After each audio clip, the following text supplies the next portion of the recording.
Good afternoon, ladies and gentlemen. The paper, my presentation is basically on globalization concerning higher education in Zambia.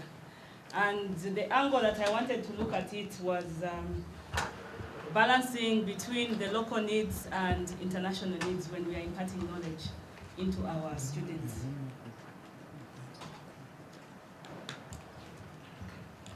Now, my outline is as follows. I may skip some of the things. I may concentrate on some and not others.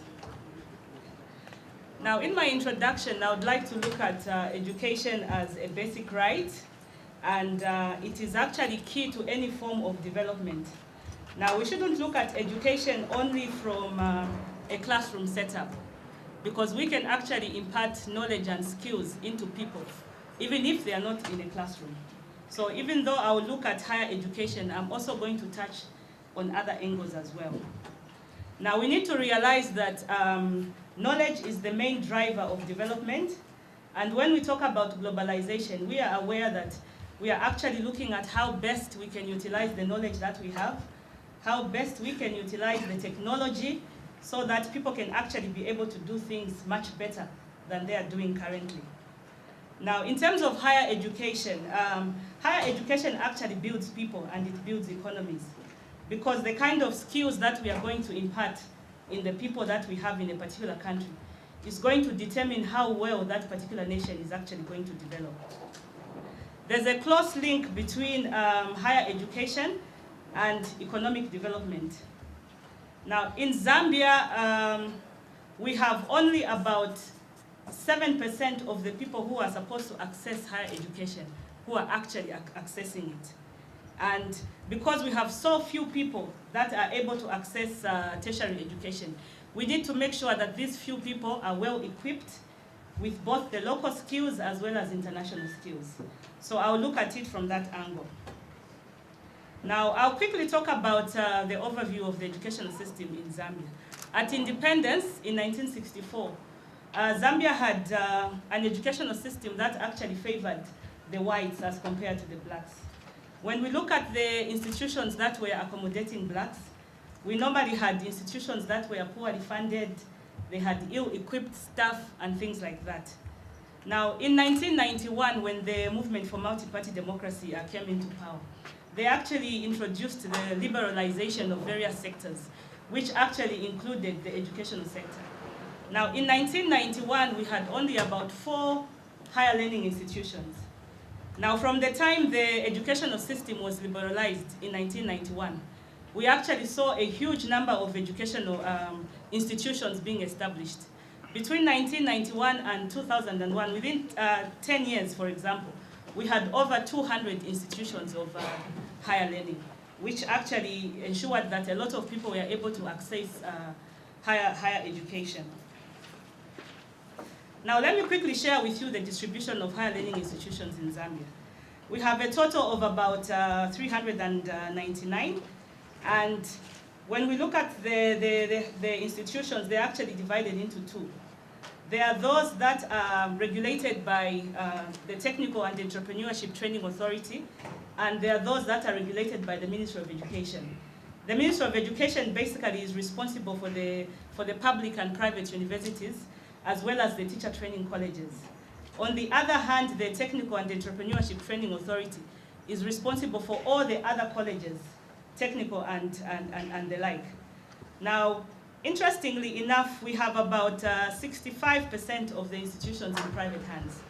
So if you check for colleges under the TVET institutions, we actually only have about 87 that are public and 217 are private. And for universities, only 9 are public, we have 29 private. And even for those that we are saying are 9, actually only 3 are fully operational. The others in the past 1 year, they've actually just been transformed into universities, and they are yet to function fully as universities. The government, however, it takes an upper hand when it comes to teacher training colleges. As you can see, 32 of them are actually managed by the government, and only 25 are in private hands. So overall in the country, we have more institutions in private hands as compared to public ones. Now, in terms of attainment of education at various levels, I want you to see where we are coming from up to tertiary education. We have about 47.8% of the people who are supposed to access primary education actually accessing it. And when it comes to secondary, we have about 37.3. When it comes to tertiary education, we only have 14.5. Now that 14.5 is actually less than the people who go into secondary schools. And it's less than a third of the people who actually get into primary education. So we have a lot of people that actually drop out at grade 7 level and at grade 12 level. People who don't actually access tertiary education. And in terms of the distribution of population by professional qualifications, the majority of the qualified people actually have certificate qualifications.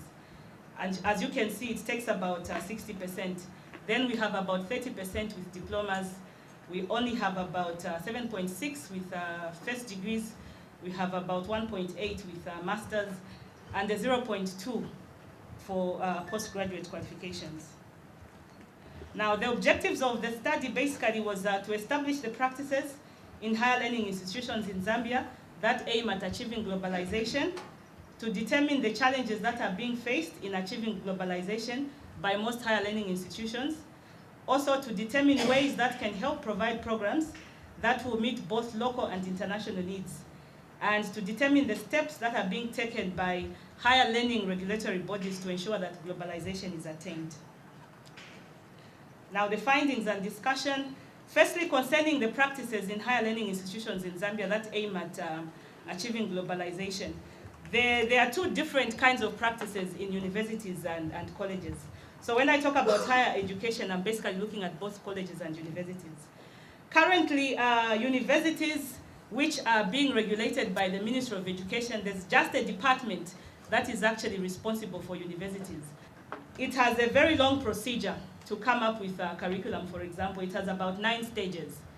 Because what is involved is the colleges will initiate the process, but after the 3rd stage, the authority takes it up. They will have to bring stakeholders together, and it normally involves both local and international people.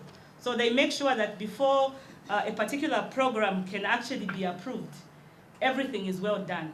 So we tend to see the colleges that are managed by the Technical and Entrepreneurship Training Authority being more scrutinized. The programs are more scrutinized as compared to those that are offered by universities. In terms of the challenges that are being faced in achieving globalization in higher educational institutions in Zambia, one obvious aspect is the issue of limited funding. There's always been a cry of less funds year in and year out. So when these institutions actually have less funding, it affects the way they're going to develop their programs. The aspect of revising the curricula obviously will not be as regular as it should be. So that is one aspect. The other one is quality assurance limitations. We've had a big problem when it comes to regulating universities, whether private or public, because up until May this year, we didn't have an independent body that specifically looked at private universities and the public ones. It's only one small department which was looking at curriculum development at the Ministry of Education, and they've had lots of challenges in actually checking up all these institutions which keep on being opened year in and year out. So the aspect of really ensuring that what these institutions are doing is of quality has actually been a problem, and that can impact negatively on globalization.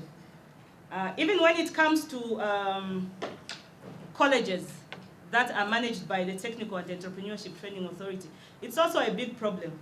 We have so many of them, and just for TVETA, which has a department of 5 people, to ensure that they do physical checks of these institutions and what they're doing becomes a problem. In terms of electronic resources limitations, obviously most of the institutions have problems accessing internet, for instance, and we do know that for people to be able to achieve globalization, they really need to check what is happening elsewhere. They need to collaborate. They need to know what is happening in other institutions in other countries and things like that. So if people are not able to access electronic resources, it actually becomes a problem. We have the issue of borderless higher education market. It may be positive or it may also be negative. We have lots of institutions that are offering qualifications that are actually examined by external universities, for example. Our own local colleges do offer programs that are affiliated to local universities. But we have a lot of private universities and colleges that offer qualifications that are examined by outside universities. It has proved to be a problem for the regulatory bodies because some of these programs that are being offered are not fully scrutinized. So you find a situation whereby just because a college or a university wants to make money out of a program, they just offer programs like that. The content is not really scrutinized by the authorities that need to really scrutinize such programs. Inadequate trained staff, it's an issue all over. We have lots of people that are leaving the academic circles to go into the industry, probably because they are paying more. We have people leaving our institutions to work in other countries because they get more money. So in certain instances, we find a situation where a lot of institutions rely on part-time lecturers, and that will have a negative effect on the kind of product that we produce. We have an issue of huge enrollments. We have a situation whereby the government is encouraging institutions to sustain themselves. And the easy way out is to ensure that they accommodate as many students as possible so that they can make money. That will not be very good, especially in instances where we've got limited resources. So that becomes a problem. And concerning ways that can help provide programs that meet both local and international needs, like I talked about, constant revision and development of curriculum that will reflect both the local content and international content to ensure that stakeholders actually play a critical role in the development of the curriculum, and also to ensure that the technical and entrepreneurship training, for example, is catered for in the curriculum. Now, in terms of the steps that are being taken, funding, we've seen, of course, it was a problem the other side, but we should appreciate that steps are being taken to make sure that the funding at least increases.